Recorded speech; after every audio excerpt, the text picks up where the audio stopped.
आज मॉस्को में victory day की इस परेड जो निकाली गई, इस मौके पर व्लादिमीर पुतिन ने यूरोप और नेटो के लिए बहुत कड़वे शब्द बोले। पुतिन ने कहा कि रूस की वजह से ही आज यूरोप आबाद है। इसका मतलब यह निकाला जा रहा है कि अगर रूस चाहे तो पूरे यूरोप को किसी भी वक्त मिट्टी में मिला सकता है। विक्ट्री डे परेड पर पुतिन ने परमाणु मिसाइल दिखाकर अपना पावर शो भी दिखाया और एक बार फिर अमेरिका को बहुत बड़ी चेतावनी दे डाली।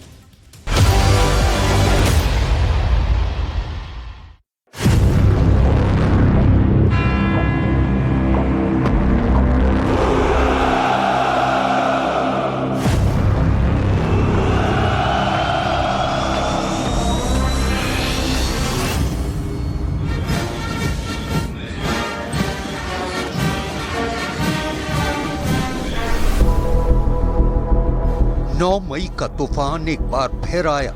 पुतिन के दुश्मनों पर फिर बहुत बड़ा खतरा मंडराया। मॉस्को की घड़ी में जैसे ही सुबह के 10 बजे और फिर शुरू हुआ सलामी देने का सिलसिला।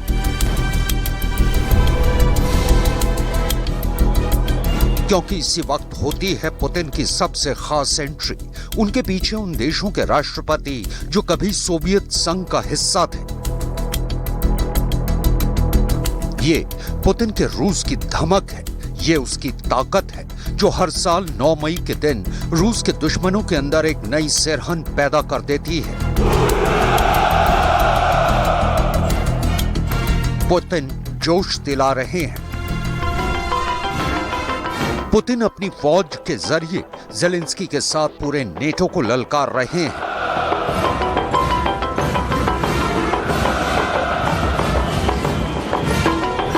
यूक्रेन के युद्ध के बीच आप इसे पुतिन का पावर शो कह सकते हैं, जिसमें ज़ेलेंस्की से लेकर बाइडेन और उनके हर एक दोस्त के लिए बहुत बड़ा संदेश है। इसमें वर्ल्ड वॉर से लेकर परमाणु युद्ध का इशारा है।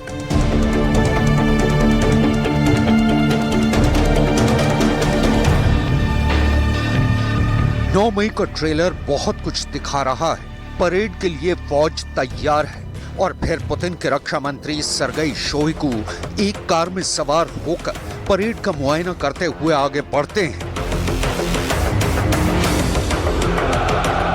रक्षा मंत्री सर्गेई शोइगु फिर उस मंच पर पहुंचते हैं जहां पुतिन मौजूद हैं और फिर उन्हें सैल्यूट करने के बाद परेड की शुरुआत करने की इजाजत लेते हैं। इसके बाद सामने आती है रूस की वो मशीनी ताकत जो यूक्रेन युद्ध के बीच रशियन फौलाद या कहें कि पुतिन के पावर शो का एक छोटा सा मुजाहिरा कही जाएगी। पुतिन ने इस परेड में अपनी यार्स RS-24 मिसाइल भी दिखाई। जब ये परेड में रेड स्क्वायर की तरफ बढ़ी तब इसका आकार देखने वाला था। ये पुतिन की बहुत ही खतरनाक परमाणु मिसाइल है। RS-24 यार्स मिसाइल या कहें कि टुपोल ME के इस आधुनिक वर्जन की रेंज 12,000 किलोमीटर है, यानी ये अमेरिका के एक इंच को कवर करती है। अगर पुतिन ने इस मिसाइल से हमला किया तो अमेरिका के हर शहर को तबाह कर सकते हैं।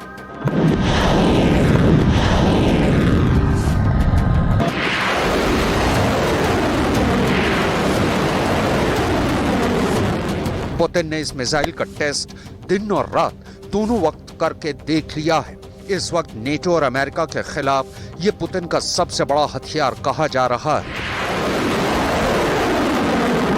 हाल ही में पुतिन के ऑर्डर पर उनके रक्षा मंत्री इस परमाणु मिसाइल के तहखाने का मुआयना कर चुके हैं। ये यार्स मिसाइल का अड्डा है और यहाँ करीब 200 फीट गहरे कुएं में यार्स मिसाइल लॉन्च की जा सकती है। इस तहखाने की रिपोर्ट देखकर पूरा अमेरिका दहशत में है, पूरा यूरोप डरा हुआ है, क्योंकि रूस में ऐसे 50 मिसाइलों के तहखाने एक्टिव कर दिए गए हैं। यही वजह है कि यूक्रेन पर पुतिन के फाइनल असॉल्ट जल्द होने वाला है। ये ऐसा हमला होगा जिसके बारे में कहा जा रहा है कि रूस अब यूक्रेन के 50 टुकड़े करने के लिए पूरी तरह तैयार है। 50 टुकड़े यानी डॉनबास से लेकर कीव तक ज़ेलेंस्की का यूक्रेन पूरी तरह ढह जाएगा।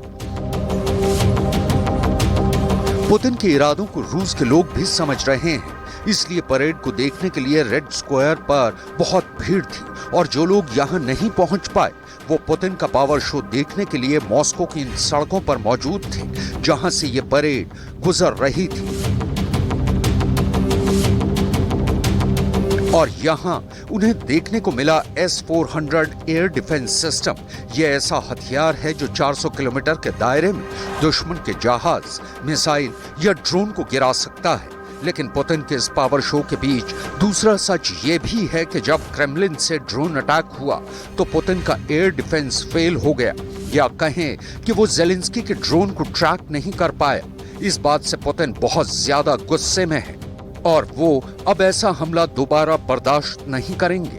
ये बताने के लिए उन्होंने अपनी सभी सामरिक शक्ति का प्रदर्शन मॉस्को में किया है और बताया कि रूस के लोगों ने कैसे पूरे यूरोप को नाजियों से बचाने के लिए कुर्बानी दी थी।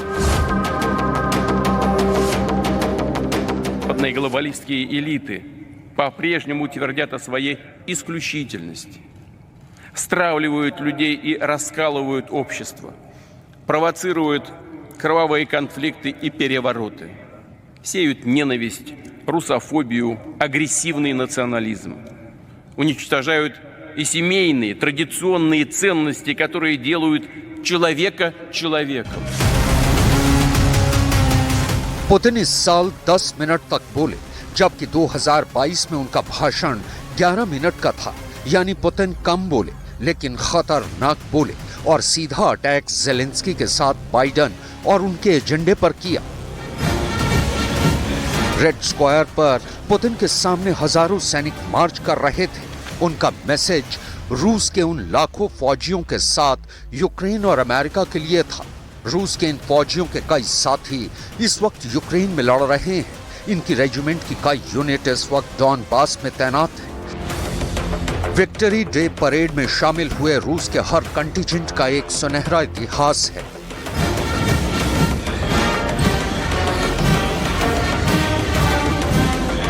इसमें रूस की स्पेशल फोर्स भी है और उसके हर मिलिट्री रीजन के अलग अलग दस्ते भी हैं। ये सभी दस्ते सोवियत संघ के जमाने और दूसरे विश्व युद्ध में बहादुरी की कहानियां समेटे हुए हैं।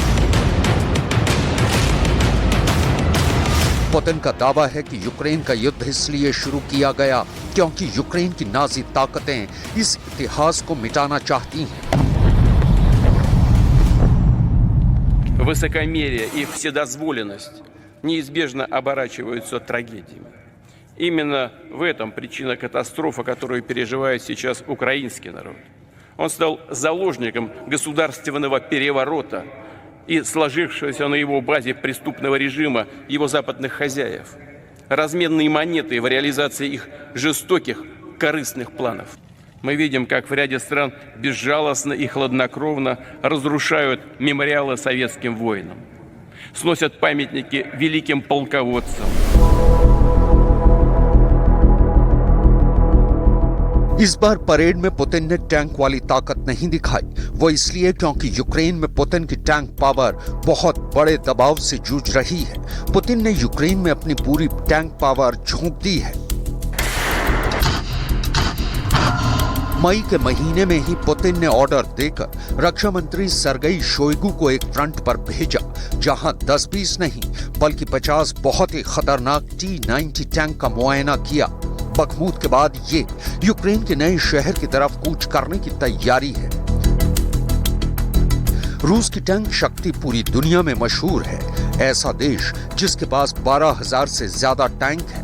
ये युद्ध से पहले के आंकड़े हैं। अब यूक्रेन युद्ध में ज़ेलेंस्की का दावा है कि उन्होंने रूस के 3,500 से ज्यादा टैंक तबाह कर दिए हैं।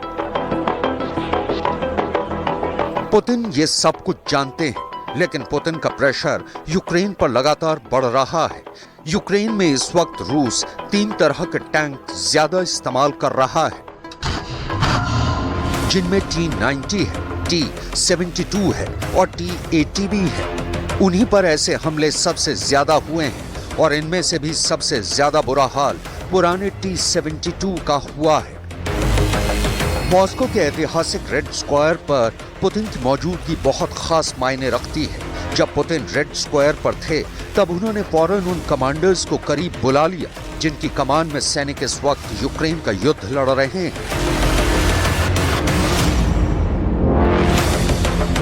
पुतिन ने उनसे कुछ मुस्कुराते हुए कहा, उनकी तारीफ की और बता दिया कि यूक्रेन तो अंगड़ाई है, अभी आगे बहुत बड़ी लड़ाई है। पुतिन ने इस परेड के जरिए बता दिया कि उनकी तैयारी बहुत बड़ी है। ये विक्ट्री डे परेड की वो तस्वीरें हैं जो रूस का वो खौफ है जो सोवियत संघ के जमाने से पश्चिमी देशों के दिलो दिमाग में बैठा हुआ है। 9 मई को लेकर पुतिन के दुश्मन बहुत ज्यादा घबराए हुए हैं और पुतिन ने बता भी दिया कि उनका अगला प्लान क्या है। यूक्रेन को घुटनों पर लाने के लिए पुतिन ने अपनी तैयारी तेज कर दी है। रूस की नजर यूक्रेन के पूर्वी हिस्से पर है और इस युद्ध में पुतिन की फौज यूक्रेन के 2 और टुकड़े करने का इरादा रखती है। पुतिन ने जो बड़ी बातें बताई उसमें डॉनबास पर रूस के कब्जे को बार बार याद दिलाया गया। पुतिन के भाषण में ज़ेलेंस्की के लिए मैसेज साफ है कि वो अब क्राइमिया की तरह डॉनबास को भी भूल जाएं। Цивилизация вновь находится на решающем переломном рубеже. Против нашей Родины вновь развязана настоящая война. Но мы дали отпор международному терроризму, защитим и жителей Донбасса, обеспечим свою безопасность. जिस दूसरे विश्व युद्ध की जीत का जश्न मॉस्को में मनाया गया, उसी जीत की खुशी यूक्रेन में मौजूद रूस के सैनिकों ने भी मनाई है और वो यूक्रेन के ठिकानों पर बार बार हमला करके बता रहे हैं कि 2023 में रूस ज़ेलेंस्की की फौज को पूरी तरह कुचल कर रख देगा। हालांकि ज़ेलेंस्की पर दांव लगाने वाली नेटो और अमेरिका की फोर्स को उम्मीद है कि यूक्रेन अब भी रूस को टक्कर देता रहेगा और वो पुतिन की फौज को हरा भी सकता है। ऐसे में अब असली टेस्ट तो ज़ेलेंस्की का होने जा रहा है। देखना होगा कि उनकी फौज कब तक खड़ी रहती है। डॉनबास करीब करीब पुतिन के कब्जे में है, बखमूत करीब करीब ढह चुका है। बखमूत से आए इस वीडियो को देखेंगे तो आपको युद्ध की खौफनाक तस्वीर समझ में आ जाएगी। बखमूत पूरी तरह खत्म किया जा चुका है। बम और बारूद के धमाकों से जल चुकी इन इमारतों की दीवारें अब भी तप रही हैं। यहाँ तबाह करने लायक कोई चीज नहीं बची है। पुतिन और ज़ेलेंस्की के युद्ध में ये शहर अब यूक्रेन का दूसरा मारियोपोल बन चुका है और अब पुतिन की नजर उन इलाकों पर है जहां ज़ेलेंस्की अब भी मजबूत होने का दावा कर रहे हैं।